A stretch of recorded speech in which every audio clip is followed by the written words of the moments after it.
The Cuban Missile Crisis. It might be the scariest 2 weeks in global history, as it was the closest the world has ever gotten to nuclear war.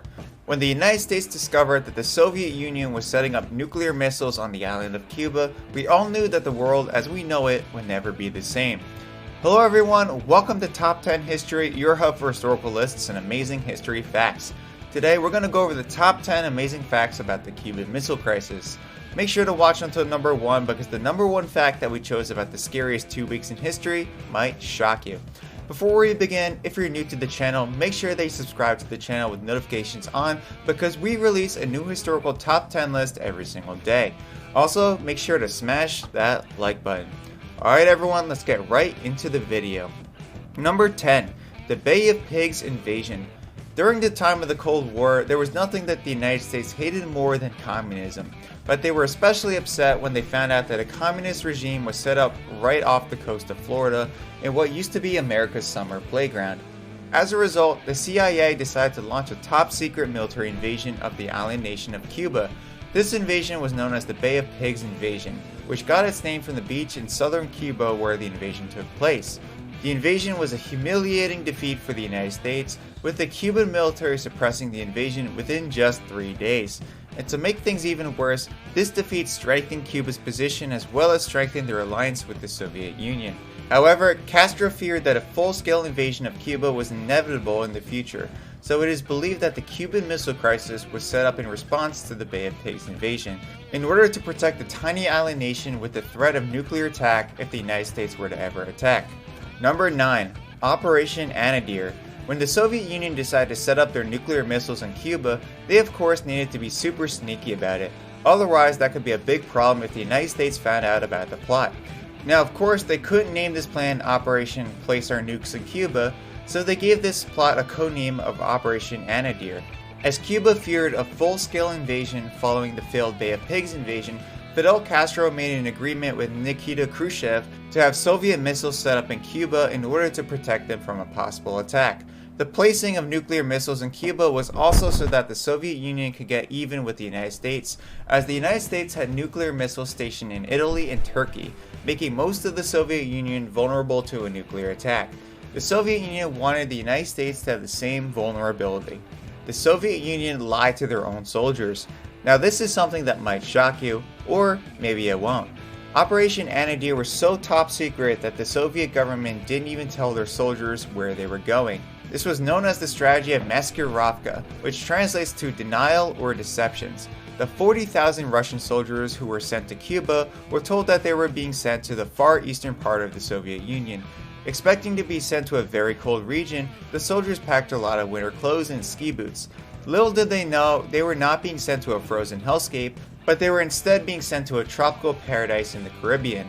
The reason for this was most likely in case one of the soldiers was a spy or some kind of informant for the US. Being that this mission was so secret and high risk for the Soviet government, they had to keep it a secret even to the soldiers that were being sent on the mission. Number 7. The plane that discovered the plot. The United States first found out about the top secret Soviet mission, and they found out about it a little bit too late. A Lockheed U-2 spy plane was flying over Cuba on a surveillance mission, and they discovered something very peculiar on the Cuban surface.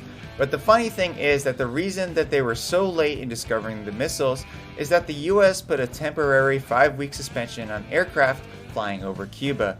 They were afraid of the Cubans shooting down another spy plane, which would certainly spark an international catastrophe. When the United States was finally authorized to fly spy planes over Cuba, they then discovered the missiles that were already set up and aimed at the US mainland. The missiles were discovered by Major Richard S. Hazer on October 14th. But if only they discovered the missiles a couple weeks earlier, maybe the amount of panic wouldn't have escalated to the level that it did.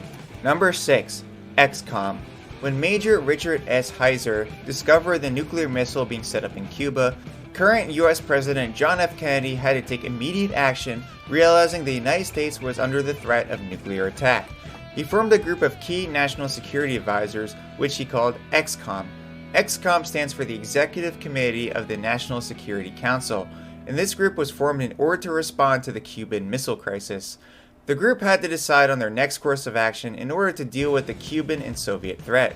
They settled on a naval blockade around the perimeter of Cuba in order to prevent any more Soviet ships from reaching Cuba.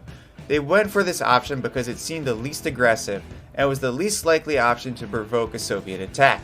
It certainly was a very tough and stressful decision to make, as one wrong move could lead to a nuclear war. Number 5. A planned invasion of Cuba. During the 2 weeks that made up the Cuban Missile Crisis, the United States was in a very frantic state and were considering all of their options in dealing with the Cuban threat.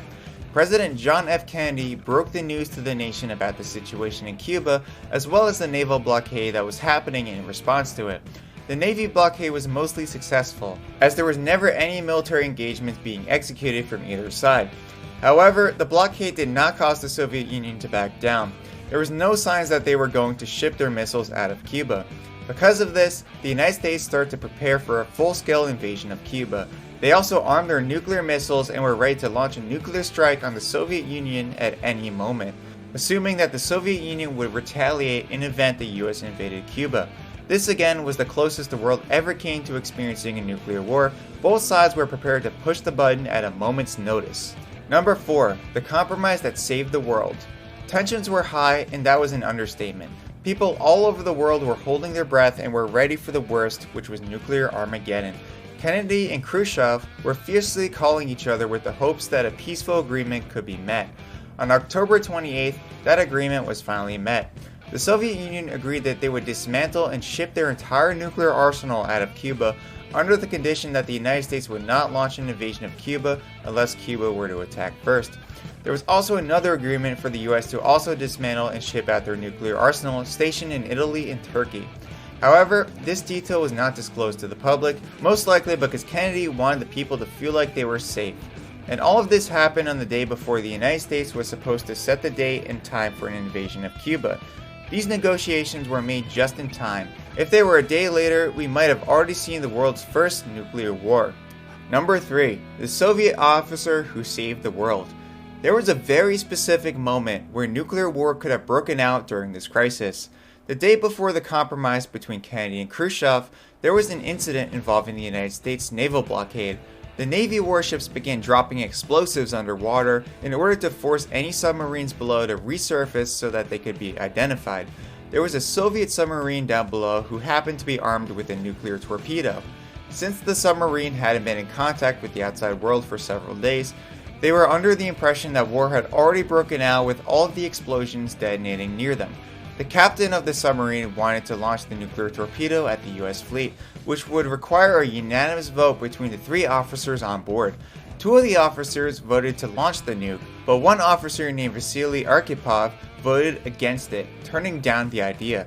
That's right, if one person had made a different decision, there would have most likely been a nuclear war between the United States and the Soviet Union. Vasily Arkhipov literally saved the world with his decision. Number 2. The downfall of Nikita Khrushchev. During the Cuban Missile Crisis, the current premier of the Soviet Union was Nikita Khrushchev. Since the United States' withdrawal of missiles from Italy and Turkey was a secret that was unknown to the public, all the public saw was the Soviets' withdrawal from Cuba. In the public eyes, it looked like Khrushchev just backed out of a conflict that he started, which made him look very weak, especially in the eyes of the Soviet citizens. 2 years later, the Soviet Union ousted Khrushchev and he fell from power. Fidel Castro was also furious at this decision because Khrushchev never consulted with him before withdrawing from Cuba, leaving Cuba vulnerable to attack in the eyes of Castro. This led to the breaking down of relations between the Soviet Union and Cuba. The resolution of the Cuban Missile Crisis also led to a direct hotline between Moscow and Washington, D.C., so that the 2 sides could communicate more quickly in case a crisis in the future ever emerged. The entire crisis was only 13 days long.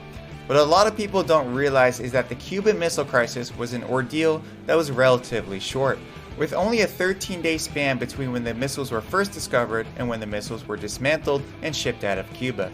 This 13-day period gave inspiration of John F. Kennedy's brother, Robert Kennedy, to write a book called 13 Days, which detailed the 13 horrific days of the Cuban Missile Crisis. In the year 2000, a film adaptation of the book was released.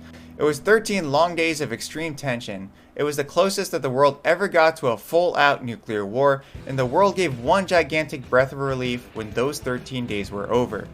Did these facts shock you? Make sure that you subscribe and turn on notifications so you never miss out on more amazing historical facts and much more. If you like this video, check out this next video on the 10 amazing facts about Mao Zedong. Alright, have a great rest of your day, and I'll see you in the next video.